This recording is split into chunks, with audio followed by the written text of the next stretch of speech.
الإنترنت بؤرة للشائعات، حيث يمكن لأي شخص ثامل أو مدمن على المخدرات أن ينشر ما يريد. هل يجب أن نكون ضحايا فيسبوك ويكيليكس ويوتيوب؟ النت يسخر منا ويعرض بلادنا للخطر. هذا الكلام أطلقه العقيد معمر القذافي في هذا الشريط الذي نشر نهاية الأسبوع على شاشات التلفزة الليبية للتنديد بحسب تعبير القذافي بالدور السيء الذي لعبته منظمة جوليان أسانج في سقوط نظام بن علي ولتحذير مواطنيه من مخاطر الويب.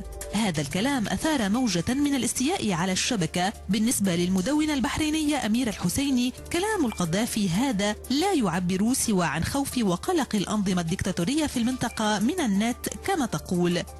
جيليان نيورك المقيمة في ماساتشوستس في الولايات المتحدة تعتبر أن القذافي بكلامه هذا حول نظرية المؤامرة أهان جميع رواد النت التونسيين الذين لعبوا دورا أساسيا في الثورة التي عرفتها البلاد.